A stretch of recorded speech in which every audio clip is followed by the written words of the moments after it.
Good morning my dear friends. आज हम भारतीय इतिहास के 10वें खंड में आए हैं। आशा है कि आप इससे पहले के खंडों को देखे होंगे। तो आइए हम देखते हैं आज 15 क्वेश्चन को भारतीय इतिहास के। पहला क्वेश्चन देखिए क्या है। हड्डी निर्मित आभूषण भारत में निम्न में से किन स्थान या स्थलों से मिले हैं। तो देखिए ऑप्शन सराय नाहरलाय, महदहा, चौपानी मांडो, ए और बी दोनों। तो ऐसे क्वेश्चन को ध्यान से आपको पढ़ना है। तो इसका उत्तर होगा सराय नाहरलाय और महदहा दोनों से मिले हैं, तो इसका उत्तर डी होगा। तो इसमें आप जानिए ये मध्य पाषाण काल का साइट है, मध्य पाषाण काल का साइट है, ध्यान रखना है। और यह दोनों जो है उत्तर प्रदेश का यूपी का प्रतापगढ़ जिला है, प्रतापगढ़ जिले से संबंधित है और यहां से हड्डी निर्मित उपकरण के साक्ष्य मिले हुए हैं। ठीक है। दूसरा क्वेश्चन देखिए, एक ही कब्र में 3 मानव कंकाल मिले हैं, तो ये कहां से मिले हैं इसको ध्यान में रखना है। इसका भी ऑप्शन देखिए चौपानी मांडो, महदहा, दमदमा कोई नहीं दिया हुआ है ना, तो ये दमदमा होगा। और वर्तमान में जो दमदमा है वो कहां है, छत्तीसगढ़ में।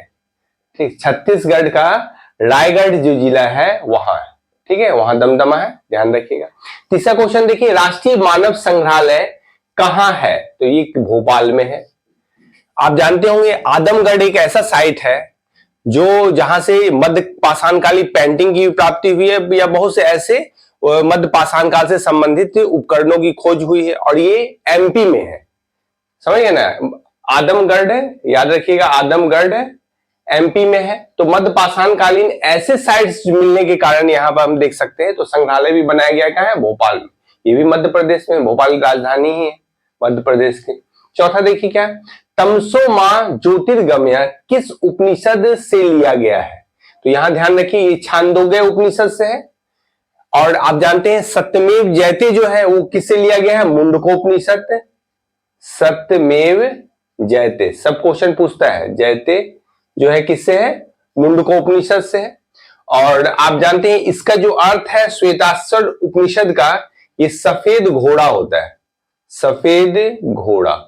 तो एक एग्जाम में एक प्रश्न पूछा हुआ है श्वेताश्वर उपनिषद में श्वेताश्वर का मतलब क्या होता है, तो उसका मतलब होता है सफेद घोड़ा, ये भी आप ध्यान रखिए।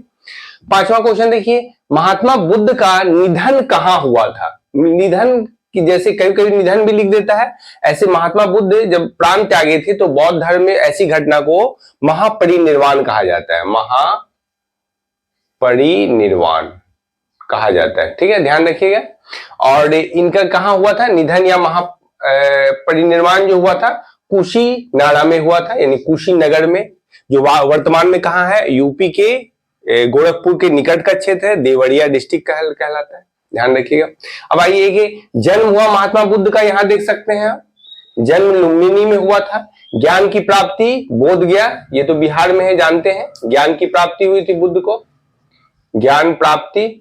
और जो है अनोमा नदी जो है ये गोरखपुर के निकट है, गोरखपुर में, गोरखपुर। और यहीं पर बुद्ध जो है अपना केस को कटवाए थे, मतलब मुंडन करवा के यहां से उन्होंने बौद्ध धर्म के में आगे की दीक्षा के लिए प्रस्थान किए थे, ध्यान रखिएगा। तो ये कहां, अनोमा नदी है, अनोमा नदी के तट पर, मतलब क्या, गोरखपुर के क्षेत्र के आसपास। क्वेश्चन को देखते हैं, शाहरुख नामक चांदी का सिक्का कौन चलाया था। यहां ध्यान रखिए चांदी का सिक्का पूछ रहा है और ये शाहरुख नामक सिक्का जो है ये बाबर के द्वारा चलाया गया था। ठीक है, ध्यान रखिएगा इसको। अच्छा, शाहरुख आप जानते हैं क्या है, ये अफगानिस्तान क्षेत्र से संबंधित है और तैमूर लंग के वंशज के रूप में शाहरुख को जाना जाता है। चलिए आगे देखिए, किस मुगल सम्राट ने तंबाकू के प्रयोग को प्रतिबंधित किया, तो ये आप याद रखिए, इसमें जहांगीर ने जो है तंबाकू के प्रयोग को प्रतिबंधित किया, यानी खेती वगैरह कराने सब पर प्रतिबंध, यहां तक कि किसी भी तरह से इस्तेमाल तंबाकू का नहीं किया जा सकता है। चलिए आगे आठवां देखिए, दिल्ली के जंतर मंतर खगोल वेधशाला का निर्माण कराया था, तो इस किसने कराया था, जयसिंह द्वितीय के द्वारा कराया गया था। यहां देखिए ऑप्शन में जयसिंह प्रथम भी लिखा हुआ है, इसलिए इसको ध्यान रखिए, जयसिंह द्वितीय है। अब यहाँ पे एक चीज ध्यान में आप रखिएगा क्या, कि 5 स्थलों पर, यानी भारत के 5 स्थानों पर जयसिंह द्वितीय के द्वारा खगोलीय वेधशाला का निर्माण किया गया था। वो कौन कौन से क्षेत्र है इसको भी आप ध्यान में रखिए। जैसे आप देख सकते हैं यहाँ, एक तो दिल्ली आप जान गए, दिल्ली, यूपी का दो क्षेत्र है, ध्यान रखिएगा, एक वाराणसी का है, वाराणसी का क्षेत्र है, भी लिख दे रहे हैं उसके बदले, देखिए वाराणसी का क्षेत्र है, और दूसरा जो है मथुरा, ठीक है, ध्यान रहेगा, यूपी में वाराणसी और मथुरा। और एमपी में देखा जाए तो उज्जैन, ध्यान में रखिए, दिल्ली हो गया, यूपी हो गया, एमपी हो गया, एमपी में उज्जैन, और जहां के थे जयसिंह, जयसिंह का संबंध कहां से था, राजस्थान से था, तो राजस्थान के जयपुर से, राजस्थान में अगर देखा जाए तो यहां पर जयपुर से जयपुर, तो इन 5 जगह में जयसिंह ने वेधशाला का निर्माण किया था, खगोलीय वेधशाला का निर्माण किया था, ध्यान रखिएगा।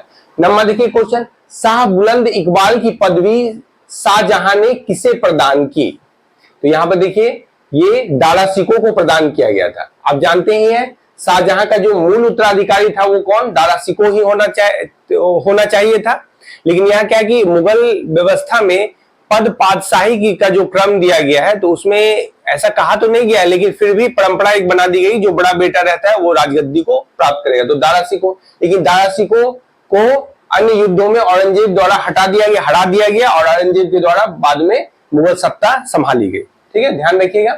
अब इसके पहले भी आप सिर ए अकबर एक किताब लिखा हुआ था, सिर ए अकबर किसके द्वारा, दारा सिकों के द्वारा लिखा हुआ पुस्तक है, ये तो बताया जा चुका था पिछले प्रश्नों में।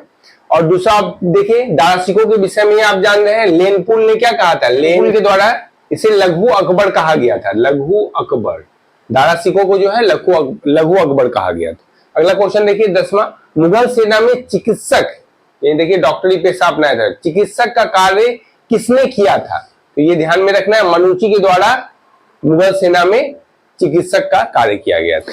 आइए 11 नंबर क्वेश्चन देखिए, साइमन कमीशन भारत कब आया, तो ये कब आया, 1928 में, कभी डेट भी पूछता है तो याद रखिएगा 3 फरवरी 1928। और साइमन कमीशन का गठन कब हुआ था, 1927 में हुआ था गठन, ठीक है, और अध्यक्षता किसकी थी, सर जॉन साइमन थे इसके अध्यक्ष, 7 सदस्यीय कमेटी थी, याद रखिएगा 7 सदस्यीय कमेटी।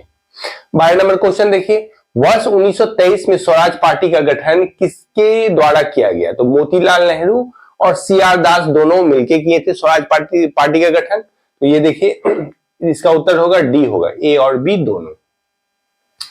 13 नंबर क्वेश्चन देखिए, ब्रिटिश संसद द्वारा सर्वप्रथम रेगुलेटिंग एक्ट कब पारित किया गया, तो ये रेगुलेटिंग एक्ट 1773 में पारित किया गया, और जान लीजिए ये 1773 का रेगुलेटिंग एक्ट भारत के संवैधानिक विकास में प्रथम कानून है जो ब्रिटिश पार्लियामेंट के द्वारा पारित किया गया था, ठीक है। 14 नंबर क्वेश्चन देखिए, भारतीय स्वतंत्रता के समय ब्रिटेन के सम्राट कौन थे, तो ब्रिटेन के सम्राट थे जॉर्ज सस्टम, याद रखिए जॉर्ज 6, ध्यान रखिए।